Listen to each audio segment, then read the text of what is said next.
स्वागत है आप लोगों का पढ़ने पढ़ाने की इस महफिल एग्जाम रिलेटेड में जनरल फिजिक्स की सीरीज को आगे बढ़ाते हुए आज आप लोगों के सामने 11वीं नंबर की क्लास आने वाली है, जो कि बहुत ही ज़्यादा आप लोगों के इंपॉर्टेंट होने वाली है। इससे पहले की 10 क्लासेस अगर आपने नहीं देखी है तो उनको भी देख सकते हैं आप चैनल पर विजिट करने के बाद। फिलहाल आज की इस वीडियो में हम डिस्कशन करने वाले हैं वास्तविक भार और आभासी भार के बारे में कि ये वास्तविक भार एक्चुअल में होता क्या है, आभासी भार एक्चुअल में होता क्या है। और यहाँ से कुछ क्वेश्चन आप लोगों के एग्जाम के अंदर देखने को मिले हैं कई बार और आगे भी देखने की संभावना है, तो इन सभी क्वेश्चंस को हम यहाँ पर डिस्कस कर लेंगे। एक्चुअल में ऐसा होता क्या है, इतने अच्छे कॉन्सेप्ट के साथ हम इन सब चीज़ों को देखेंगे कि आप लोगों को ये रटने की आवश्यकता नहीं पड़ेगी, बल्कि आप लोगों को बड़े आराम से ये सारी चीज़ें याद हो जाएंगी। फिलहाल सबसे पहले मैं बात करना चाहूँगा द्रव्यमान के बारे में। क्या आप जानते हैं किसी भी वस्तु का कुछ ना कुछ द्रव्यमान होता है, और यह द्रव्यमान एक ऐसी क्वांटिटी होती है जब आप किसी भी पिंड पर चले जाइए आपका द्रव्यमान एक कांस्टेंट वैल्यू रहेगा, मतलब वही का वही रहेगा। कहीं भी जाने के बाद आपका जो द्रव्यमान है वो कभी चेंज नहीं होता।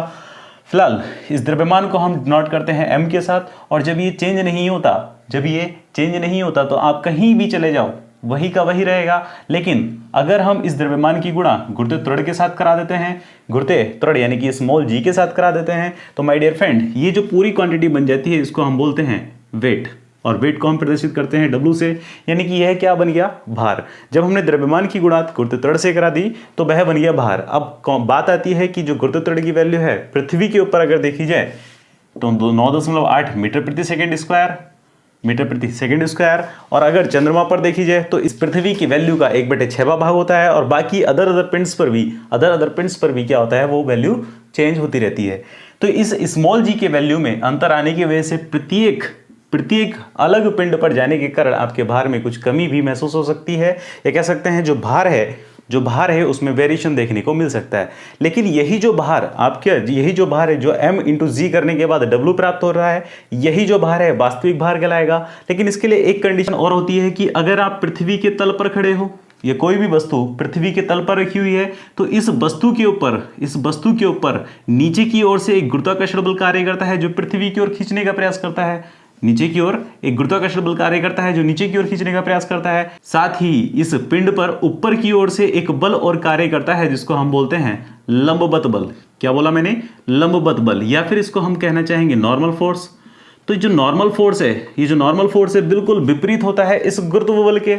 लेकिन जब ये नॉर्मल फोर्स इस गुरुत्व बल के बराबर होगा, तब तक हम कह सकते हैं कि जो पिंड है वह एक्चुअल वेट लिए हुए है, यानी कि वास्तविक भार में है। लेकिन अगर इस नॉर्मल फोर्स में, मेरी बात को ऑब्जर्व करना, इस नॉर्मल फोर्स में थोड़ा बहुत भी वेरिएशन होता है यानी कम या ज्यादा होता है, तब इस वस्तु के भार में हमें कुछ ना कुछ या तो कमी महसूस होगी या बढ़ा हुआ महसूस होगा। तो जो कमी और बढ़े हुए महसूस होता है उसी भार को हम क्या बोलते हैं माय डियर फ्रेंड, आभासी भार बोलते हैं। अगर इसको इंग्लिश में देखना चाहें तो अपैरेंट वेट, और वास्तविक भार को इंग्लिश में देखना चाहें तो एक्चुअल वेट। ऑब्जर्व करते रहना मेरी बात को। तो एक्चुअल वेट और अपैरेंट वेट उम्मीद करता हूं आप लोगों के समझ में आ चुका होगा। इसको हम डिनोट करना चाहते हैं WA से। ऑब्जर्व करना, अपरेंट वेट को हम डिनोट कर रहे हैं किससे, WA से, और एक्चुअल वेट को डिनोट कर रहे हैं W से। और एक बात आपने यहाँ ये भी सीखी होगी कि गुरुत्व बल को हमने देखा था कि F बराबर, माय डियर फ्रेंड, F बराबर भी क्या होता है, mg होता है।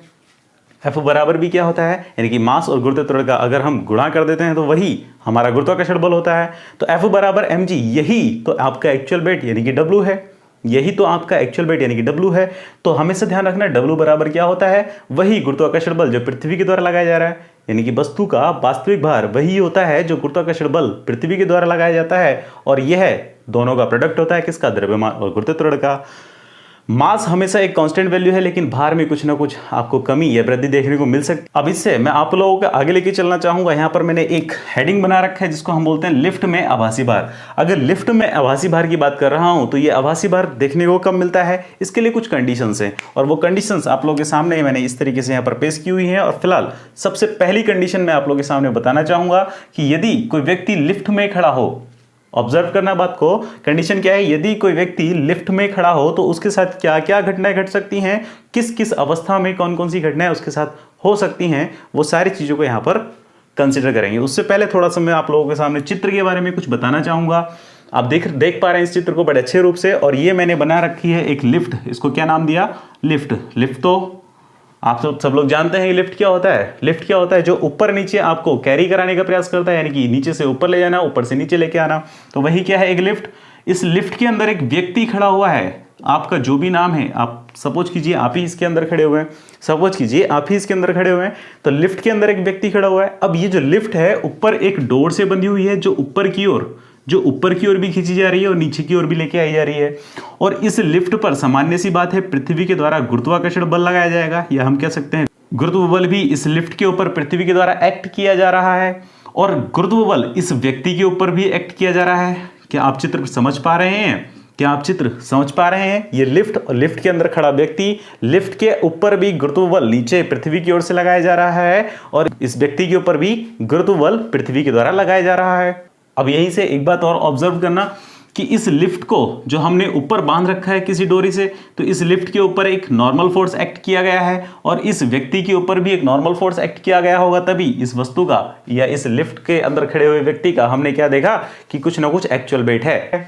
अब यहां पर मैं कंडीशंस के साथ आप लोगों के सामने बात करना चाहूंगा कि पहले लिखा हुआ यदि कोई व्यक्ति लिफ्ट में खड़ा है, तो यहां पर जब पहली सिचुएशन इन्होंने दे रखी है कि लिफ्ट ब्राह्म अवस्था में हो, तो ऑब्जर्व करना क्वेश्चन यहां से बनता है कि लिफ्ट ब्राह्म अवस्था में हो तो उस व्यक्ति का आभासी भार वास्तविक भार के कैसा होगा?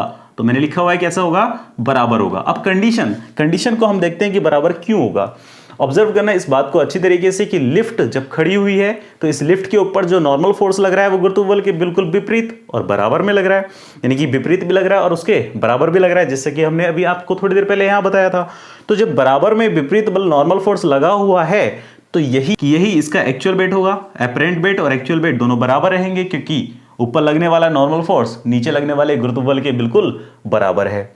ऑब्जर्व करना अगली कंडीशन दे रखी है, यदि लिफ्ट ए त्वरण से ऊपर की ओर गतिमान हो, यदि लिफ्ट ए त्वरण से ऊपर की ओर गतिमान हो, तो जब लिफ्ट ऊपर की ओर जा रही है ए त्वरण के साथ, तो इस लिफ्ट की डोरी के द्वारा इसको खींचा जा रहा है लिफ्ट को, और इसके अंदर जो व्यक्ति खड़ा है, मतलब ये तो बिल्कुल फ्री खड़ा हुआ है, इसके ऊपर तो कोई डोरी बंधी हुई नहीं है। तो जब लिफ्ट ए त्वरण से ऊपर की ओर जा रही है तो इस बॉडी का, यानी कि इस ह्यूमन बॉडी का कुछ ना कुछ मास रहा होगा, और इस मास की जब हमने गुणा की होगी जी के साथ, तभी तो उसका वेट निकल के आया होगा।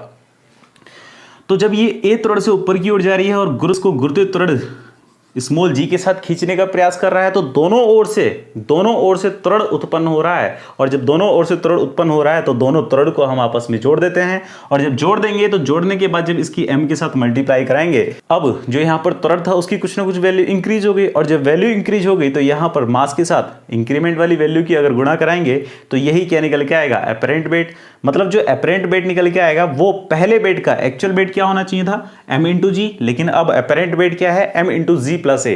तो जब जी प्लस ए यानी कि त्वरण की वैल्यू बढ़ गई, और त्वरण की वैल्यू बढ़ने के कारण जो आभासी भार है वो कैसा प्रतीत होगा माय डियर फ्रेंड? बढ़ा हुआ प्रतीत होगा। क्वेश्चन पूछा जाता है कि लिफ्ट ए त्वरण से ऊपर की ओर गतिमान हो तो भार कैसा प्रतीत होगा? तो इसका आंसर क्या बनेगा? बढ़ा हुआ प्रतीत होगा। अगला टॉपिक मैं देखना चाहूंगा, या अगला पॉइंट आप लोगों के सामने, यदि लिफ्ट ए त्वरण से नीचे की ओर गतिमान हो, लिफ्ट ए त्वरण से नीचे की ओर गतिमान हो तो भार कैसा प्रतीत होगा? तो नॉर्मल सी बात है, घटा हुआ प्रतीत होगा। सेम इस वाली सिचुएशन का उल्टा हो रहा है। अब क्या हो रहा है? गुरुत्व त्वरण भी नीचे की ओर लग रहा है और लिफ्ट का त्वरण भी नीचे की ओर गतिमान है, यानी कि ए त्वरण से लिफ्ट नीचे की ओर गतिमान है, और जब दोनों त्वरण एक ही डायरेक्शन में गतिमान है तो एक त्वरण से दूसरे त्वरण को हम घटा देंगे, और घटाने के कारण त्वरण की वैल्यू कम हो जाती है, और उसकी त्वरण की जब हम मल्टीप्लाई करते हैं द्रव्यमान के साथ तो जो वेट एक्चुअल में होना चाहिए था वो कुछ घटा हुआ प्रतीत होगा, यानी कि m इंटू जी माइनस ए, एम की गुणा जब हमने कम त्वरण के साथ कराई तो जो वेट था वो कुछ घटा हुआ प्रतीत होगा। तो इसलिए यहाँ पर हम क्या कहते हैं कि वेट यानी कि जो भार है वह घटा हुआ प्रतीत होगा। अब चाहे वो व्यक्ति हो या कोई उसके अंदर वस्तु रखी हुई हो, कोई दिक्कत उसमें है नहीं। फिलहाल अगला टॉपिक देखना चाहेंगे, अगला पॉइंट देखना चाहेंगे कि यदि लिफ्ट एक समान वेग से ऊपर नीचे की ओर गतिमान हो, ऑब्जर्व करना, एक समान वेग से ऊपर नीचे की ओर गतिमान हो तो भार में कोई परिवर्तन नहीं होगा। अब भार में कोई परिवर्तन क्यों नहीं हो रहा है? क्योंकि लिफ्ट एक त्वरण से ऊपर नीचे की ओर गतिमान है, सेम त्वरण से ऊपर जा रही है फिर सेम त्वरण से नीचे आ रही है, सेम त्वरण से ऊपर जा रही है फिर सेम त्वरण से नीचे आ रही है। तो जो इसके ऊपर लगने वाला नॉर्मल फोर्स है, जो नॉर्मल फोर्स है, सीधी सी बात है कि वह लगने वाले गुरुत्व बल के बराबर हो जाएगा, और जब नॉर्मल फोर्स गुरुत्व बल के बराबर हो जाएगा तो इसका मतलब क्या हो गया कि जो लिफ्ट के अंदर खड़ा व्यक्ति है उसके भार में कोई भी परिवर्तन नहीं होगा। अगला पॉइंट मैं आप लोगों के सामने रखना चाहूंगा कि यदि नीचे आते हुए लिफ्ट की डोरी टूट जाए तो व्यक्ति का भार कैसा हो जाता है? शून्य प्रतीत होता है। क्यों होता है शून्य प्रतीत? इस बात को ऑब्जर्व करना थोड़ा सा कि जब लिफ्ट नीचे की ओर आ रही थी किसी न किसी त्वरण के साथ, लिफ्ट नीचे की ओर आ रही थी किसी न किसी त्वरण के साथ, तो ये त्वरण तो आपको इस डोरी के माध्यम से मिल रहा था ना, और ये डोरी किसी मोटर के माध्यम से चलाई जा रही थी। वो तो नॉर्मल सी बात है कि इस डोरी के माध्यम से त्वरण मिल रहा था। तो जैसे ये डोरी टूट जाती है तो जो मिलने वाला यहाँ पर ए नाम का त्वरण था, वो ए त्वरण गुरुत्व त्वरण के बराबर हो जाएगा, यानी कि ए की वैल्यू किसके बराबर हो जाएगी? स्मॉल जी के। ए की वैल्यू जैसे ही जी के बराबर हो जाती है, अगर हम यहाँ पर फिर से वही एक्सप्रेशन रखना चाहें कि दोनों त्वरण नीचे की ओर है, लिफ्ट भी नीचे की ओर आ रही है और गुरुत्व बल भी नीचे की ओर से लग रहा है, तो जी बराबर ए होने की कंडीशन में जब दोनों त्वरण एक दिशा में लग रहे हैं तो जी माइनस ए हम कर सकते हैं, और इसकी मल्टीप्लाई जब एम से कराएंगे, क्या ये जी और ए बराबर हैं, यानी कि जी माइनस जी कैंसिल आउट हो जाएगा, जीरो। एम की गुणा जब जीरो से करेंगे तो जो वेट है, जो भार है, वो कैसा प्रतीत होता है? शून्य प्रतीत होता है। ऑब्जर्व करते रहना बातों को। अगला पॉइंट देखना चाहेंगे, यदि लिफ्ट जी त्वरण से अधिक गति करे, जी त्वरण से अधिक गति करे तो लिफ्ट के अंदर खड़े व्यक्ति का सिर छत से टकरा जाता है। अब इसका कारण क्या है दोस्तों?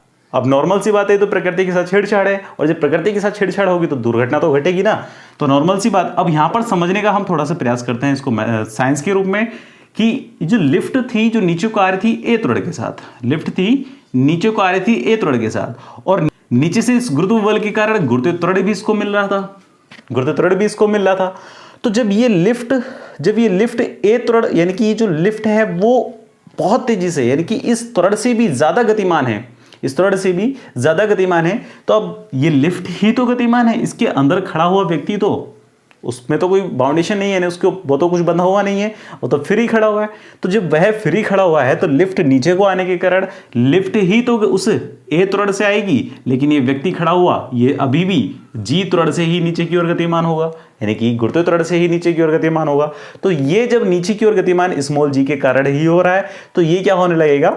ये लिफ्ट से स्लो चलेगा, यानी कि लिफ्ट से धीरे नीचे को आएगा, और जब लिफ्ट से धीरे नीचे को आ रहा है तो लिफ्ट तेजी से नीचे को आ रही है, तो ये क्या हो जाएगा? इसका जो सर है वो छत से टकरा जाएगा लिफ्ट की। ऑब्जर्व करते रहना, छत से टकरा जाएगा लिफ्ट की। तो हम क्या कहते हैं कि अगर लिफ्ट जी त्वरण से अधिक गतिमान हो तब उसके अंदर खड़े व्यक्ति का सर लिफ्ट की छत से टकरा जाता है। दोस्तों यहीं से एक क्वेश्चन ये भी बनता है कि उपग्रह के अंदर बैठा हुआ व्यक्ति भारहीनता की महसूस करता है, क्यों? यानी कि वेटलेसनेस की फीलिंग लेता है, क्यों? मतलब उसको ऐसा फील क्यों होता है कि उसके अंदर वेट ही नहीं बचा है? तो उसका कारण यही है कि लिफ्ट उस उपग्रह के अंदर गुरुत्व बल के विपरीत में जो लगने वाला नॉर्मल फोर्स होता है, जैसे कि हमने बताया कि एक्चुअल वेट देखने के लिए क्या चाहिए? गुरुत्व बल के विपरीत में लगने वाला नॉर्मल फोर्स कुछ ना कुछ होना चाहिए।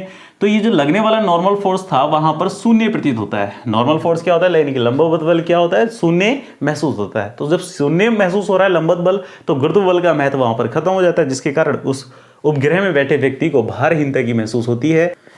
दोस्तों उम्मीद करता हूँ आपको ये सारे टॉपिक्स बड़े अच्छे से क्लियर हो चुके होंगे, और अब वीडियो पसंद आया तो वीडियो को लाइक कीजिएगा, कमेंट कीजिएगा, और कमेंट करके आप हमें अपने डाउट्स भेज सकते हैं। नीचे ईमेल एड्रेस और टेलीग्राम चैनल का लिंक भी दिया हुआ है, जिससे आप हमारे साथ इंटरेक्ट कर सकते हैं डायरेक्टली, और आप अपने जितने भी डाउट्स हैं उनके बारे में हमसे पूछ सकते हैं। कोई दिक्कत वाली बात है नहीं। दोस्तों ये था एग्जाम रिलेटेड का एक छोटा सा चैनल, एक छोटी सी वीडियो जिसको प्रोवाइड करा रहा था मैं, यानी कि Arun Kumar. Take care, all the best, have a good day.